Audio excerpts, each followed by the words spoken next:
Hi, why don't you come into my office?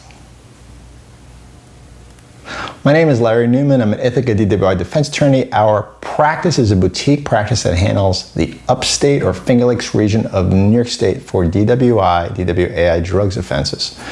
Today I want to talk to you about the 4 questions that your DWI attorney should answer before you engage them in representation. Now, before I was an attorney, I was a chiropractor, and as a chiropractic physician in the state of Florida, I practiced for 10 years. I've been an attorney now for 19. So I can tell you that there's this thing called a report of findings that doctors use, and I think that attorneys should do the exact same thing. And what that is this. It's laying out the case and answering 4 basic questions that any professional should answer before you engage them. So question number 1 is, what type of a case do I have? Looking at the paperwork and talking to the person, you should be able to figure out or make a diagnosis of what the problems or the issues are. What are the charges? How bad are the charges? Are there defenses to the charges? What can we do to deal with the charges? So the first thing is what we call the evaluation. What am I dealing with? Within the medical world, that would be what my problem is based upon my symptomatology. In other words, you come in, you have a headache. Is it due to cancer? Is it due to migraine headaches? Is it due to a neck problem that's causing referred pain into the head? We're looking at the symptoms. We're looking at the surface area, which is just the cursory paperwork and just your cursory understanding of how you got pulled over and what happened with the police and what are we dealing with. So that's question number 1. What are we dealing with?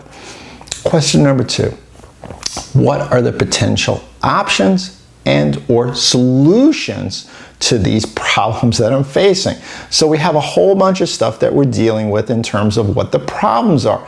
But what's available to me, or what can we do together as a team to defend the charges against me? How can I be proactive now? Do I need a drug alcohol evaluation? Do I need to engage in treatment?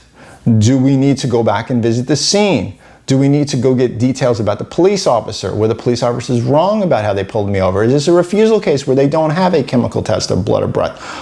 Depending upon the type of problem that we're dealing with, depending upon the type of charges that we're dealing with, we're going to have different solutions and options. We have solutions and options. I like to say within the medical world, we have non-invasive, like say we're doing physical therapy or maybe then drug therapy or vitamin therapy, and then to the more invasive like surgery. But in the realm of legality or the legal world, we're talking about non-invasive, maybe some motions, maybe some hearings, maybe some pretrial conferences between the judge and the prosecutor and myself.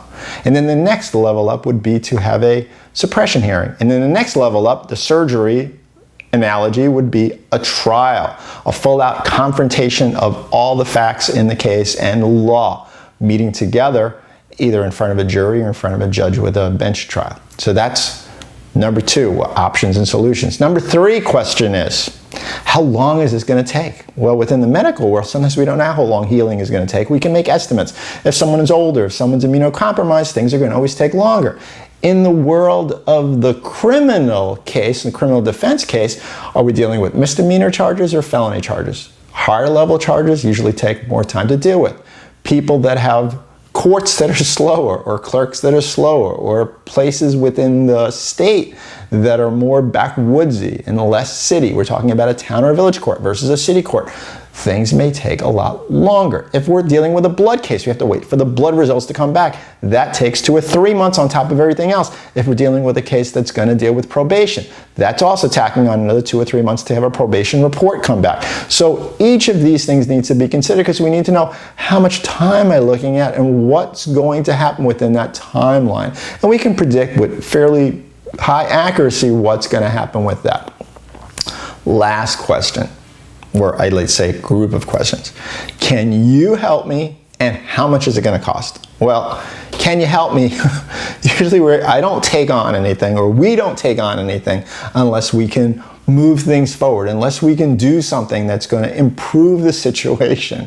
Normally speaking, situations can be improved with the right navigation, with the right counseling and advisement, especially criminal defensive cases like DWI cases or DWAI drugs cases.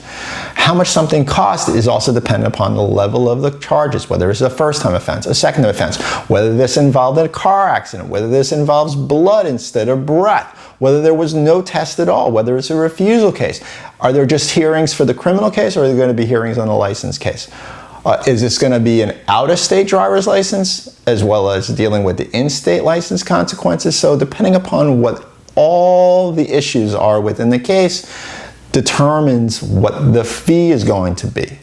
So make sure that your attorney answers all 4 of those questions before you engage in representation, because you need to know the framework, and you need to know that because you're going to get, number 1, certainty, which decreases fear, but beyond all that, communication is a vital aspect of the success or failure of any case. If we have bad communication, miscommunication, or the worst, no communication, then we're not going to have a good outcome.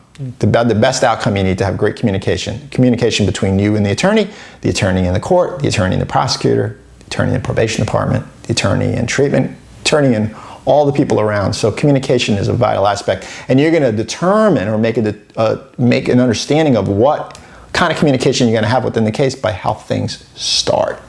If you have questions about your DWI case or DWI drugs case in upstate New York, you'd have to give us a call. Shoot us an email, fill out the form on our website. Be more than happy to discuss it with you. And thanks for watching this video.